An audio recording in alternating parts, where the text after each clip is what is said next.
Parlamento Nacional e Comissão B considera publicação mídia social com uma polêmica que irregularidade para recrutamento cadetes foi PNT linha los. Presidente Comissão B nebe trata assunto defesa no segurança.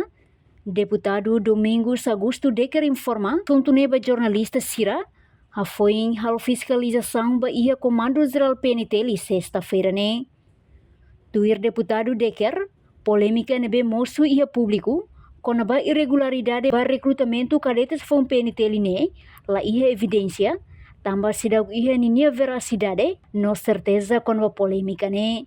Não ia considerar publicação e mídia social com a polêmica que irregularidade para recrutamento cadetes foi PNT line, balum la los no bele falsa. Oficialmente será o anúncio ao público, mas o público não se seguro para ele, e não é uma questão. Também é uma comissão B, parte assume a responsabilidade, tem que barrar a fiscalização. Depois da fiscalização, não identifica a truma, a mim se atole a minha relatória. E assunto é defesa e segurança é sensitivo. Eu boto bala no meu coleva público, mas boto bala a minha coleva público. Então você será tendo que e a plenária da Roma me hanoi da canta comissão B que está colhe política lá ter cara. Nem que não que leite lá. A minha serviço nem não como que barakli também sa sigilo do estado segredo nacional. Aba atu haula dihan at membro ne deputado ni wanka atu ministro ni wanka polisi ni wanka asiram babai ni wanka uma vez que ne prensa criteria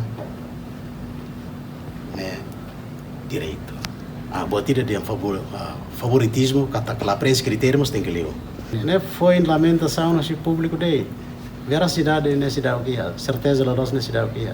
Liu se fiscalização, mas que foi bela identifica se sanção na lógico lá. Tama média ou lora né, mas bela inventa se santo sai. A minha parte a minha colher baseia em maneira lamentação. A minha cara colher tem que baseia em factos, realidade. Então considera publicação multimédia né que lalos informação ne bem balon